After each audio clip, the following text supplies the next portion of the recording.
Hello and welcome to another episode of the TriDoc podcast. I'm Jeff Sankoff, an emergency physician, multiple Ironman triathlete, and your host, TriDoc, coming to you from beautiful, sunny Denver, Colorado. As always, I want to begin by taking a moment to thank those of you who have taken the time to leave a rating or a review on iTunes, Stitcher, or Google Play.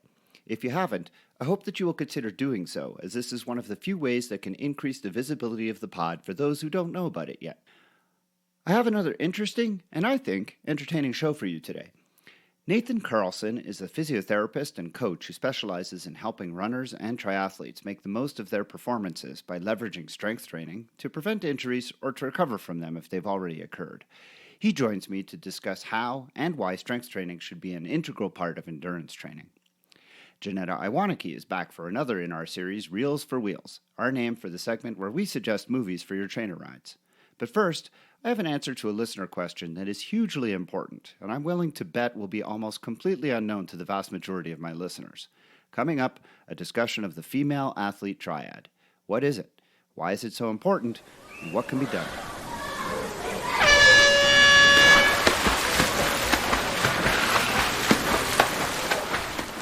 The listener health question for this episode is an important one for my female listeners. But even if you are male, this is one that is worth paying attention to, because if you train with a woman or have female athletes in your life, you may not know about this issue, and I'm willing to bet that you will want to be aware. Courtney wrote in to ask for an explanation of the Female Athlete Triad. What are the risks associated with it, and how could it be prevented? I'm willing to bet that many of my listeners, male or female, will be unfamiliar with this syndrome, so a little history is in order to set up the explanation. Women's participation in sports has been growing at a significant rate for several decades and has as one of its main causes the introduction of Title IX legislation. While I would not suggest that the rate of growth, especially in triathlon, has been sufficient, it has nonetheless been quite profound. A New York Times article surveyed the landscape of women's participation in sports relative to the passage of the law that ensured equal funding of men's and women's sports at colleges across the United States. In 1971, it was estimated that about 310,000 women participated in sports, while in 2010 that number had grown to almost 3.4 million. Along with that growth in participation has come an increase in the number of injuries that women sustain, and it wasn't long before researchers began to see disturbing trends in women's health that were particularly common in certain kinds of sports. The principal injury that many women were incurring were stress fractures in their lower extremities. Now, similar injuries had previously been reported in higher than expected numbers in professional ballerinas, who also seemed to have high rates of menstrual abnormalities, and this led to closer investigation of these two groups of women and the determination that there was a common underlying cause. In both dancers and women athletes, specifically women involved in sports that require subjective judging or endurance sports where leanness is emphasized, there is a tendency towards poor nutrition. And so the Female Athlete Triad was identified. And in its original construct, the triad was diagnosed whenever a girl or woman had amenorrhea, or absence of menstrual cycles, disordered eating, and decreased bone mineral density. Over time, though, the definition of the triad has been modified to recognize that it is less a constellation of specific findings and rather more a spectrum of disease. And so now, the triad can be diagnosed in women or girls who have one or more of the components of the triad lying somewhere on a spectrum from normal to varying degrees of pathology. It's important to understand how the elements of the triad interact. It has long been understood that poor nutrition can result in female infertility. What wasn't known prior to investigations of the Female Athlete Triad was that amenorrhea and infertility can also result even when nutrition is adequate, but simply insufficient to meet the metabolic demands of an athlete. In other words, even when an athlete is eating reasonably well, if her caloric expenditures are so high that what she is eating is inadequate to meet her metabolic needs, she will shift her energy priorities away from reproductive processes and cease to have menstrual cycles.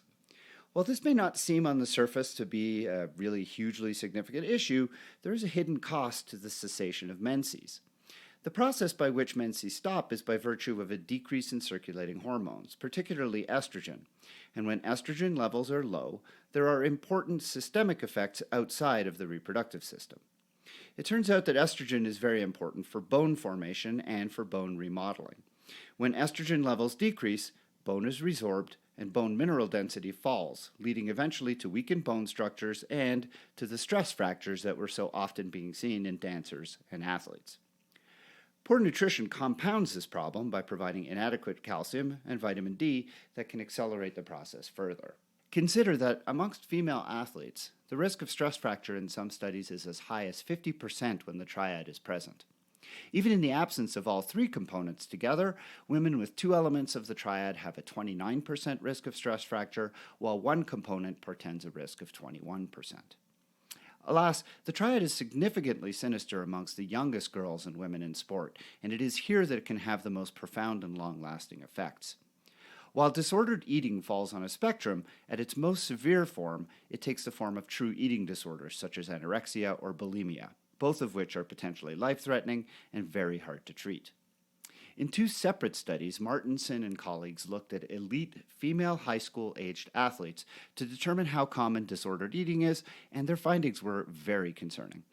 In their first study, girls were asked to complete a questionnaire, the results of which suggested that 11 to 25% exhibited pathogenic eating behaviors or were at risk for an eating disorder. In the second study, the authors interviewed all of the girls who completed the survey and found that fully 14% had a true eating disorder compared to non-athlete controls who exhibited similar pathology only 5% of the time. The relationship of nutritional intake and menstruation with bone mineral density is particularly important during adolescence because of the fact that for most women, 90% of peak bone mineral density is reached by age 18, and that the greatest level of accrual is between ages 11 and 14. To obtain optimal bone mineral density, adequate nutrition is required. After the peak bone mineral density has been reached, it can only be lost or maintained. It's really critical to understand this. Osteoporosis, something that afflicts so many older women and leads to so much morbidity, is not always caused just by accelerated bone mineral loss in adulthood. It can also be caused by not accumulating optimal bone mineral density during childhood and adolescence. And this situation is exacerbated in elite athletes who don't eat well because they're trying to maintain a lean body type, and this can lead to a lifetime of issues. So what can be done about prevention, detection, and management of the female athlete triad? Well, first and foremost, knowledge of the entity is paramount because it is only if coaches, athletes, and parents are aware of the triad and the risks that it carries that they can then be on the lookout for its signs and symptoms. Understanding the importance of nutrition is also at the root of prevention. Girls and women must understand the need to balance the competing interests of the rigors of their training, the constant pressure to fit perceived body types for their chosen sport, and the need to maintain healthy eating habits, not just to sustain their performance, but their other critical metabolic needs as well. It's important to understand that good nutrition and increasing body weight remain the only forms of treatment for the triad that have proven successful. Studies of oral contraceptives that can be used to restore some elements of the menstrual cycle have simply not been shown to be effective in terms of having any impact on bone mineral density, and unless healthy eating is restored, the drugs just don't work. Increased bone mineral density is reliably seen only when nutrition improves, but not necessarily with decreasing training. Clearly, the best way to manage the triad is simply not to get caught in the spectrum of disease in the first place, and to be very acutely aware of female athletes, especially young and high-level competitors' ongoing nutritional status. As a father of two daughters, one is a teenager and the other is a preteen, both of whom are gymnasts, I can tell you that I will be very attuned to this and making sure that I don't see signs of unhealthy habits forming. If you are a female athlete and are concerned about any of what I've talked about, I urge you to speak with your physician. If your physician is unfamiliar with the female athlete triad or if they feel unqualified, find someone who is. The American College of Sports Medicine or whichever country's college that you reside in would be an excellent place to start to find such a physician. It is critical that this is addressed in a timely manner and need not adversely affect your training or, more importantly, your quality of life in the long run. Do you have a question for me to consider answering on the podcast? Well, please send it to me at tri_doc@icloud.com.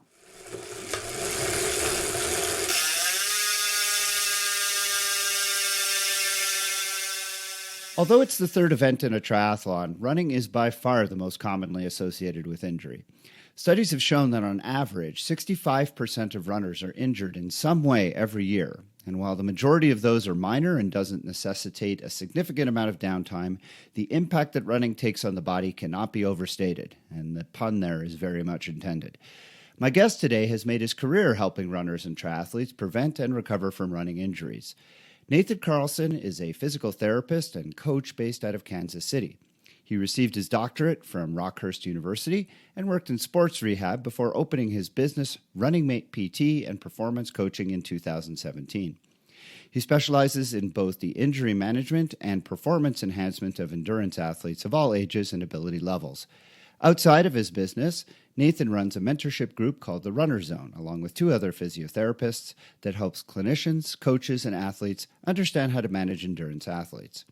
When he's not treating or training athletes, he enjoys spending time with his wife and 2 sons. You can also find him running, cycling, and drinking lots of coffee. But right now, I'm pleased to welcome him to the pod. Thanks for joining me today, Nathan. Thanks for having me on, Jeff. I look forward to chatting today. Nathan, what is your approach and your philosophy to preventing injuries? Oh, that's a great question, and it's certainly a hot topic with a lot of different opinions on it. So, I think that for endurance athletes, I think that it starts with consistent training. So, if you're running, or if you're a triathlete, if you're cycling and swimming, you have to be doing that on a consistent basis and making sure that you're allowing time for adequate recovery. So I think consistency is the first thing. What I do mostly in my business is try to figure out, based off the individual in front of me, how can we put them in the best position to stay healthy and to perform or hit whatever goals they're trying to achieve. And for a lot of runners, that ends up being figuring out how to develop a good quality strength program for them. So I think outside of that consistent training and recovery, that a good strength training program that is individualized to someone is our next best thing for keeping runners healthy, and teaching them how to incorporate that in their training plan and making all of that work together. How exactly does strength and strength training help prevent injury in runners? Sure. So the first thing that it does is it physically makes our tissues more resilient. So if we look at a lot of the literature into what happens to our body when we train for an endurance event, we have these very specific actions, right? So it's the same thing with a bodybuilder. So when a bodybuilder goes and lift weights, based off of what they do, their tissues get bigger. We see that same thing with an endurance athlete, but what it does is it makes them a little bit more fatigue resistant. It allows them to maybe handle a little bit more by physically changing some of the properties of their muscles and tendons, and making sure that as long as we're making sure that we are doing that with respect to whatever training they are currently doing. So there's a lot of misconceptions as to what strength training is going to do for a person as a runner. It's going to, change my form. It's going to, make me bulk up a lot. It's going to do this or that. But from if we really look into the literature on this stuff, it just makes our tissues better able to handle training. So when someone comes in and starts lifting with me, I don't think that we see drastic changes in maybe their mechanics or some of the other things. That's a common perception, but it lets them deal with training better. It helps them recover better. It helps them hold their pace better. And that's just because we're making those tissues better able to deal with training. And I think you touched on a very common fear there, and I'd like to explore that a little more. I think most people think about lifting, they think about things like CrossFit, or they think about the typical weightlifters where they just lifting very heavy things a lot of times, and it becomes a zero-sum game where the lifter becomes so big that they can no longer run fast. So how do you structure a program so that, or how do you even explain to the runner that, listen, that's not what this is about. Strength doesn't necessarily mean mass. Yeah, and that is a common misconception, and something that that I talk about with clients and patients all the time. So, for an endurance athlete, if you're running on a consistent basis, certainly if you're training for triathlon on a consistent basis, it's very, very hard to physically take in the amount of calories you would need to actually make yourself gain weight.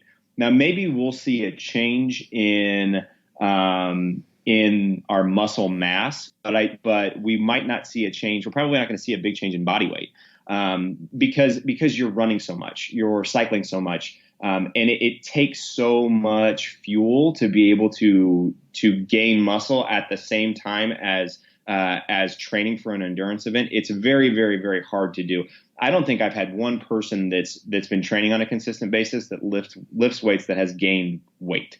Now they get stronger, but again, that's because we're changing the tissues. We're not necessarily making them bigger. We're just making them better able to deal with the demands of the sport. One of the things that when a person comes on board with me is I want to figure out what's the lever that we haven't pulled yet. What's the thing that we haven't tapped into?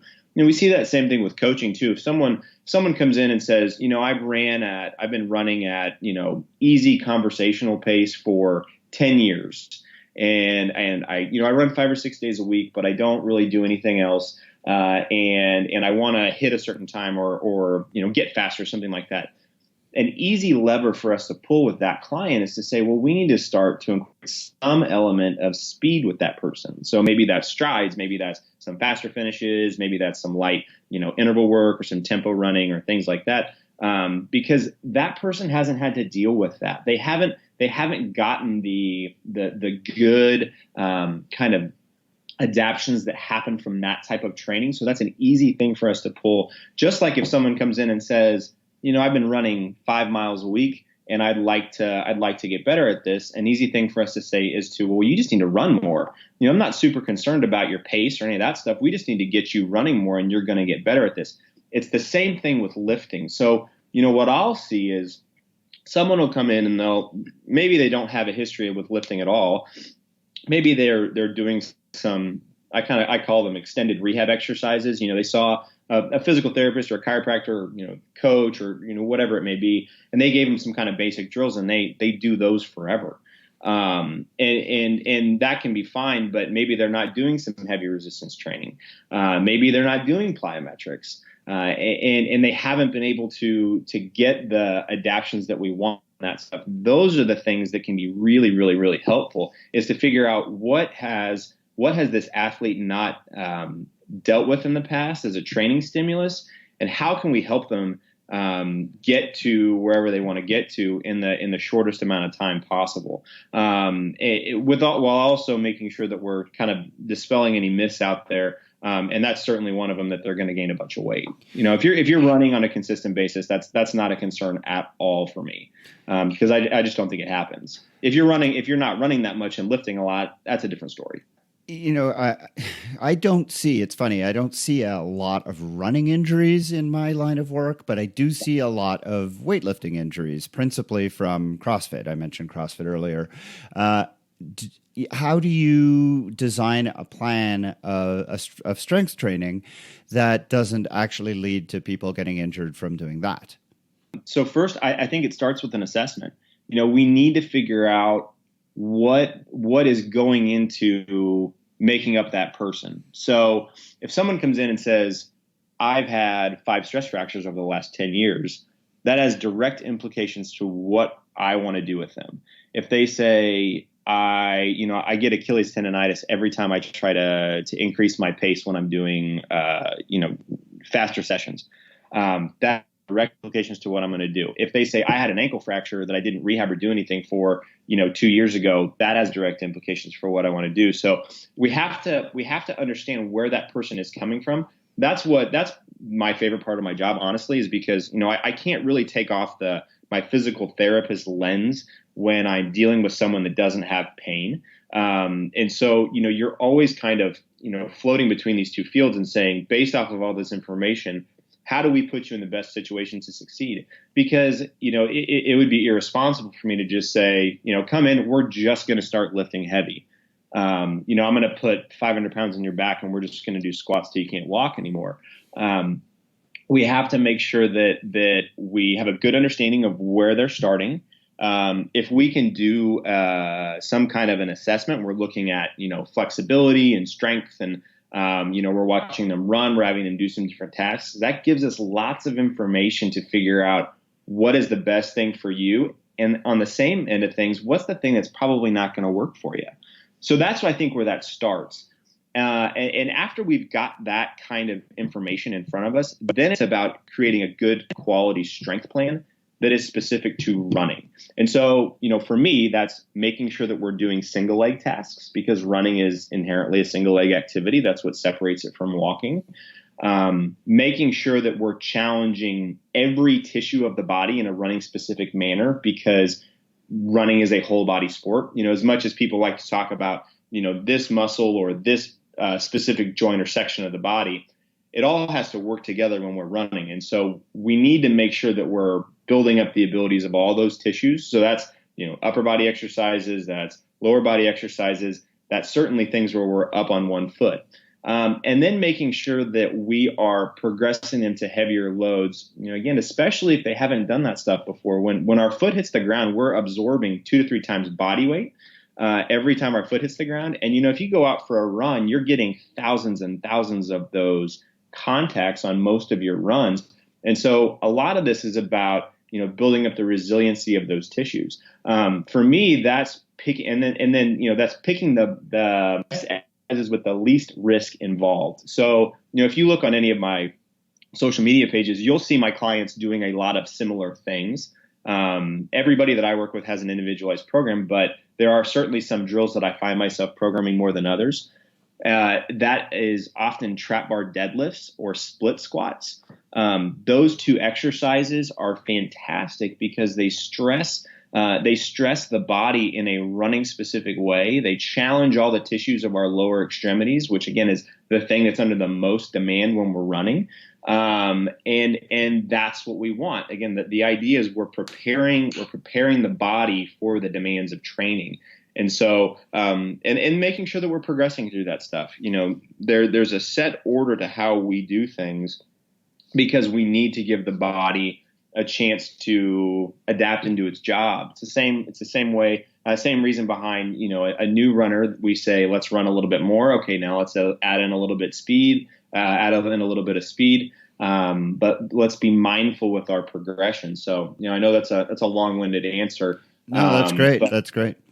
Yeah. And, that's why I love my job. Like, that's the fun part, is there's so many different things that we need to consider when we go to figure out what is the best thing for this individual, because it's probably going to be different than their buddy that they train with, or anyone else. You mentioned the whole body approach, and I'm curious, besides I would imagine a lot of the strength training focuses on the legs, but what other parts of the muscle chain in the body are, in your mind, most important for runners to really strengthen so that they can improve both their running speed, but also, decrease the likelihood of injury? If we look at any of the literature that kind of looks at the running injury rates, consistently the places that get hurt on runners more often than not are from their knees down. So that's patellofemoral pain syndrome, IT band syndrome, Achilles tendonitis, tibial stress fractures. Those kind of things always get listed at the top. And that, I feel like we should be doing some kind of squatting, deadlifting, single leg exercises, those type of drills, because those are going to be what loads those tissues that are maybe giving us a little bit of trouble when we look globally at runners. Aside from those, from lower body drills, I think the next thing we can do is work on keeping an upright posture. I think that's super helpful for triathletes, especially because it takes us a little bit of time to normalize our running mechanics when we get off the bike. And so doing drills where we're forcing ourselves to maintain that upright position as we fatigue are really, really important. So there's a lot of band drills that I'll program for that. Also a lot of carry variations. So farmers carries are fantastic for that, because the idea is we're trying to maintain that position as we fatigue. So, you look at the end of the race, you tend to see two things. You tend to see either people super hunched over, almost falling forward, or people that are sitting so far backwards. And some of that's based off of, their individual skeletal anatomy, which we can consider. But, you get off the bike or you're getting to the end of the marathon or whatever it is that you're running. I want to make sure that we can, give you a little bit extra so you can keep that as you're starting to fatigue. I don't program a lot of bicep curls. I don't program a lot of kind of isolation exercises in the upper body. It's more, carries and plank holds and kind of these extended, prolonged positions, because that better reflects what we have to do when we're competing in endurance sports. We've talked a lot about using strength to prevent injuries, but how can an injured athlete use strength to come back from injury and prevent injuries from happening again? There's an idea that's been put out a lot more recently in the literature on endurance injuries. I wrote a blog that I put up this morning, and it talks about the idea of the load that we're placing on an individual tissue, and then the capacity that can deal with. So if let's take the knee, for example. So someone has knee pain. We want to figure out, was this body part just given too much? Was it not able to deal with it? And so how much load were we placing on it? And then how resilient was that tissue? How strong was it? How prepared was it for whatever that we asked it to do? And so from a resistance training standpoint, if we know that people have had problematic areas, that gives us a lot of insight into how we should program for them, because the adaptions that we get from strength training are different than what we get from running. So, if say you have a tear in your Achilles or your rotator cuff or whatever it may be, if we make that tissue deal with resistance training for a long period of time, those fibers get stronger, they get thicker, they get better able to, again, deal with. And so if someone is having a problematic area, if we can do some targeted strength training, a lot of time that's very helpful, whether we're in the rehab process or whether we're back to training and saying, I don't want to end up back in that situation that I was in. So we can really be very targeted with how we go about that. And again, that goes back to why I think that assessments and a good history is important, just like in anything with medicine.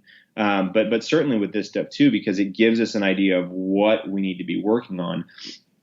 One specific example is older males. So we see that in the calf, we see a loss of some of the fast twitch fibers as we get older. That's just what happens. And so you'll see a lot of older runners that'll come in with calf strains or Achilles tendonitis or something in that area that's agitated. And so doing some type of a calf training in their lifting is very, very important based off of either their individual history, if they've had those things, or just what we know happens with the human body at age. So it just gives us this training stimulus that we don't get from running. One more example, we see the same thing in the literature for bone.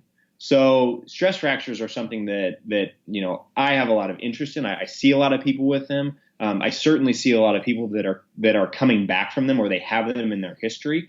And running is okay at improving our bone mineral density, or the kind of the resiliency of our bone tissue. But strength training and jumping activities are way, way, way more helpful when it comes to making those tissues stronger.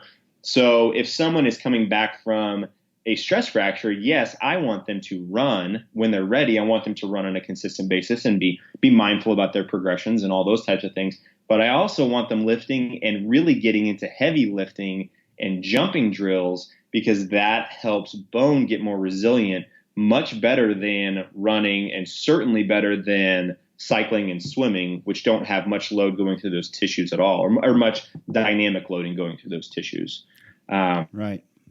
There's just so many benefits from this stuff. You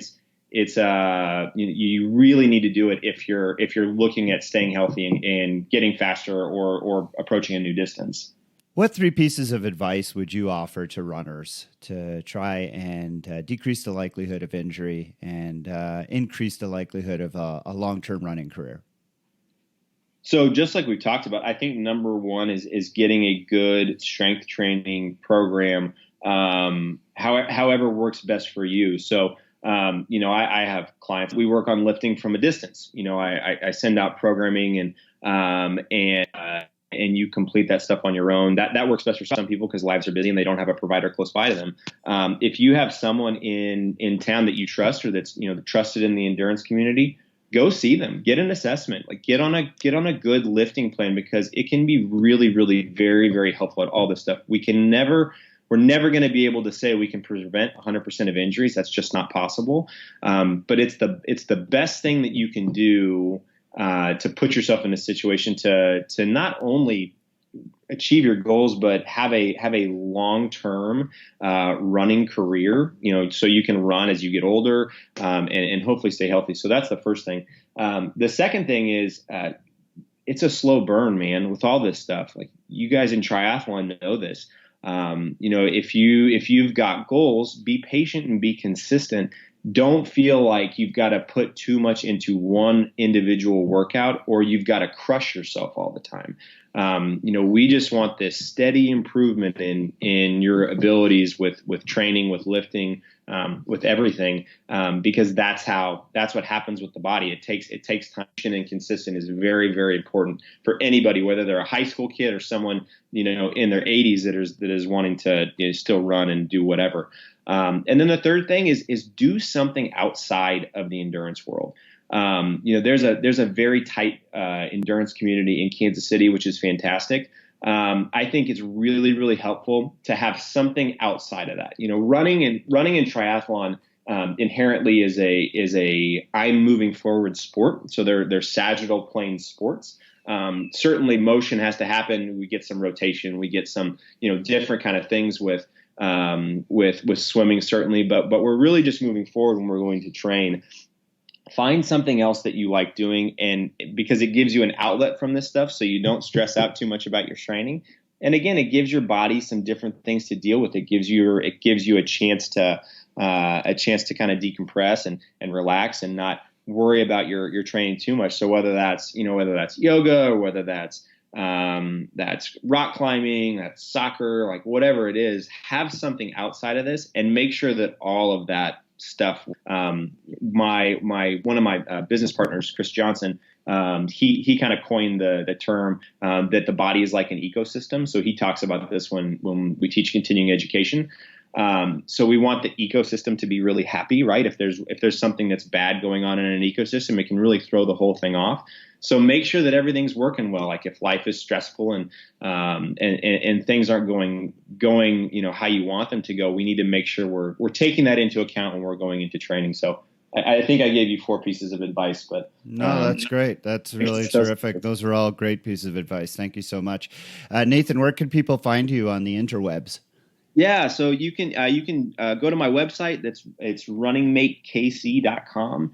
You can also find me on Facebook and Instagram, which is Runningmate KC as well. My business phone and email are all on there as well. I'm always happy to answer anybody's questions about anything.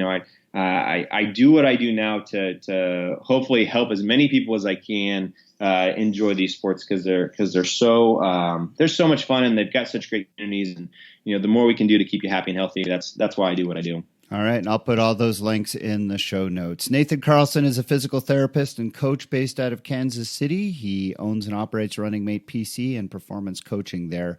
Thanks so much for joining me today, Nathan. I really appreciated the conversation. Thanks for having me on.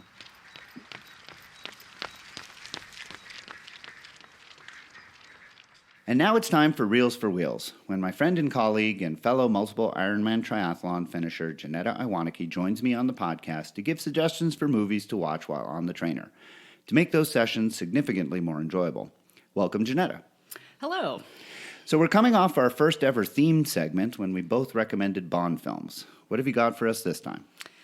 So I've got another, I think, new classic action film, and relatively unusual for me, a superhero film. I'll be talking about Wonder Woman today. Cool. So this is the first time that you're going to recommend a movie I have not seen. So I'm interested to hear what you've got to say. Yeah, so I have to be totally honest. I was extremely skeptical of this movie for a lot of reasons, part of which was I haven't really been a fan of a lot of the other DC comics, superhero adaptations. And to be honest, there are quite a few I actually haven't even seen.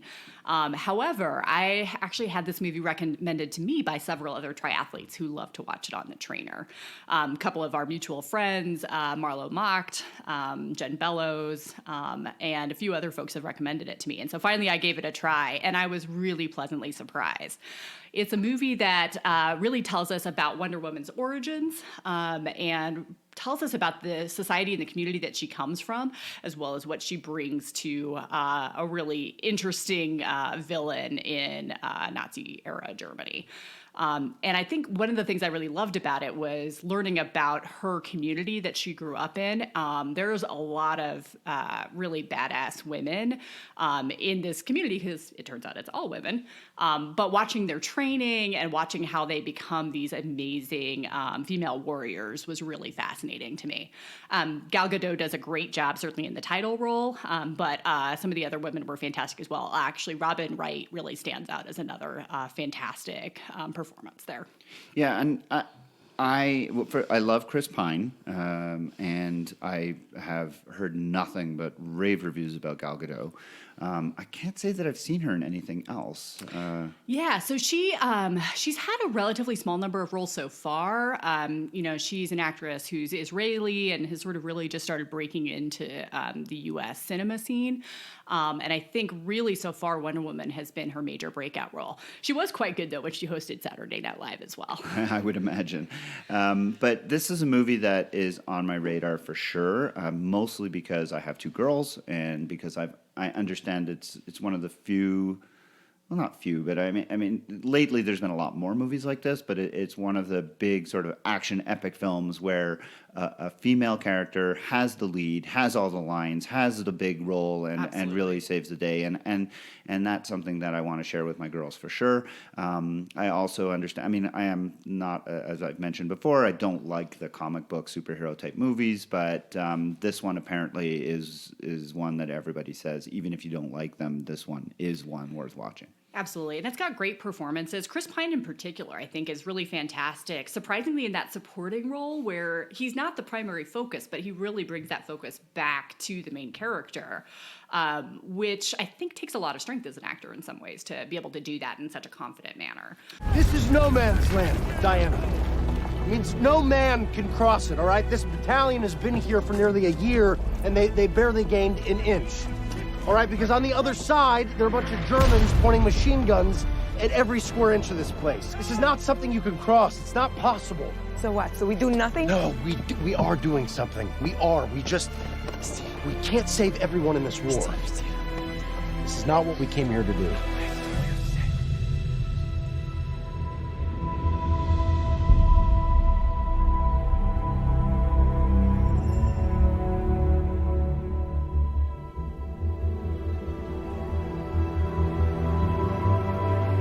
No, but it's what I'm going to do.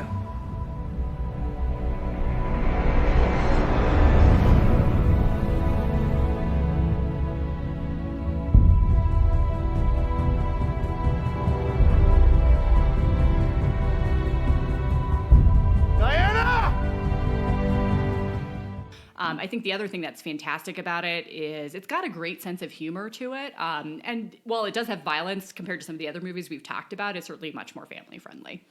Right, and it's cartoonish. Well, it's a comic book. So. Absolutely, yeah, and it's got it's a bit cartoonish, but I think also too, like it brings in these sort of big, not just good versus evil, but like how do you want to be a good person in the world discussions that are also, I think, a really powerful thing to have in a superhero movie, particularly in one that sort of brings this depth to the table. So I'm curious because, the origin of Wonder Woman, not in the comic, but the origin of Wonder Woman from the artist perspective was, it's not a straightforward origin. I mean, he had ulterior motives in how he drew her, in what the whole backstory was, and I'm just curious. I clearly that's not, the director, the writers, this was directed by a woman, wasn't it? I gotta be totally honest, I don't remember. That's right, it was Patty Jenkins. Yeah, I remember that. So clearly they have, taken the story and done what they want with it, and none of that. So sort of reclaimed it and owned it in a different way. Yeah. So this is much more empowering to women and takes away a lot of the, because my recollection originally was that the Chris Pine character in the comic book is much more of an integral character, and I think here not so much. Yeah, I mean, here he certainly has a relationship, by which I mean they've developed a friendship with Wonder Woman, and I think it gives you some idea of how he and Diana Prince interact together, and that he certainly seems to have an impact on her, but much more so, she brings an impact to him and his friends, who are male soldiers, and shows them sort of a much different view of what a woman is capable of. So I think that piece of it is very different from perhaps the original comic books.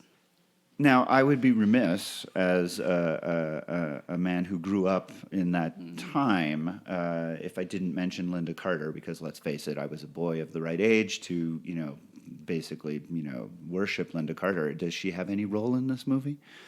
Can I hope for a cameo?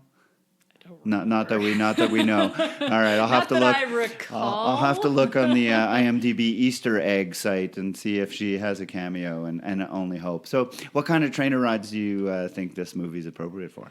So I've done it with a couple of different kinds. I actually really like it for sweet spots because it's got just enough intensity and some of those episodes to it that kind of brings you up to a little bit higher level than, say, a steady state trainer ride.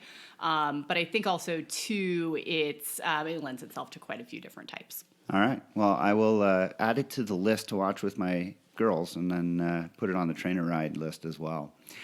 For my suggestion, I'm going to cheat a little bit and go with two movies, and that's the first two Jason Bourne movies.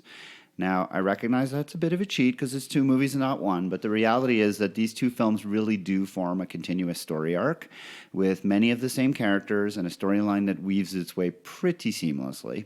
Doug Liman, who directed an earlier one of my recommendations in this series, Edge of Tomorrow, does fine work with the first of these movies with great pacing and some terrific action sequences. And Paul Greengrass has the directing duties for the second film, but the kinetic pacing and lively action sequences are just as entertaining. And the addition of Karl Urban as the Russian counterpart to Damon's Bourne is terrific. In the first film, Bourne is the super spy without a memory or an identity. He teams up with the wonderful Famke Potemkin and travels to Paris, where they piece together who and what he is. I'm not making this up. These are real.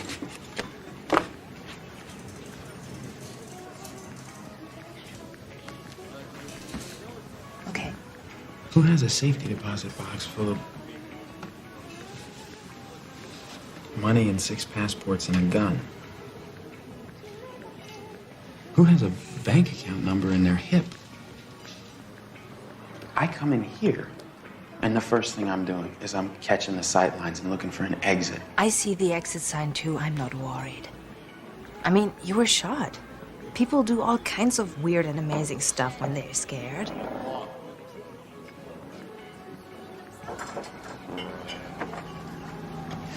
I can tell you the license plate numbers of all 6 cars outside. I can tell you that our waitress is left-handed and the guy sitting up at the counter weighs 215 pounds and knows how to handle himself. I know the best place to look for a gun is the cab of the gray truck outside. And at this altitude, I can run flat out for a half mile before my hands start shaking. Now, why would I know that? How can I know that and not know who I am? In the second film, Bourne's previous world finds him, and he takes his wrath to his former employers in an action-packed, suspenseful, and highly entertaining way. I like these movies for interval rides, though they are good for anything that has you riding with higher watts or cadence. I think that both of them are tremendously entertaining, well-written, and just, fun romps.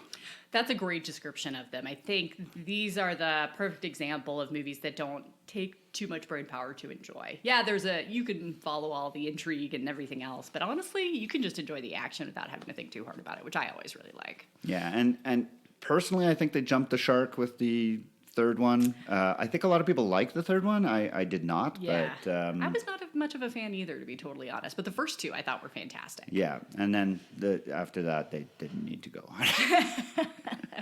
I stopped watching after that, to be totally honest. My wife is a big Matt Damon fan, and she'll watch anything he's in, especially when he takes his shirt off, and she's very thrilled. And I think the last one, he does so Maybe multiple I do times. need to watch that one.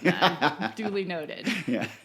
Well, that's good. So we've got a bonus movie here. We've got 3 movies for you, both of the first 2 Bourne movies, which is The Bourne Identity and The Bourne Ultimatum, and the Wonder Woman movie. So thanks for being with us, Janetta, and we'll look forward to another episode of Reels for Wheels on our next TriDoc podcast. Happy riding.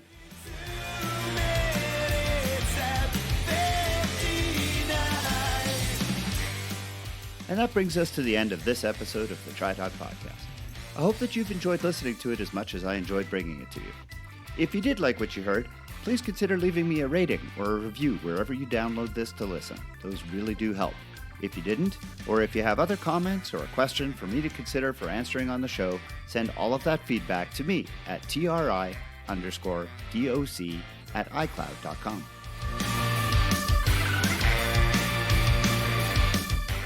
References for the science and the answer to my listener question, as well as links to everything else that I discussed on the show, can be found in the show notes at www.tridocpodcast.podbean.com. The music at the beginning and end of the show is Radio by The Empty Hours and is used with permission. This song and many more like it can be found at www.reverbnation.com, where I hope that you will visit and give small independent bands a chance. The TriDoc podcast will be back again soon with another listener health and triathlon-related question for me to answer. An interview with Dr. Brian White, a Denver orthopedic surgeon who specializes in hip reconstruction for labral repairs and FAI, as well as this year's final episode of Reels for Wheels. It's warming up, so it's just about time to forego trainer rides for getting outside again. Until then, I'm Jeff Sankoff. Train hard, train healthy.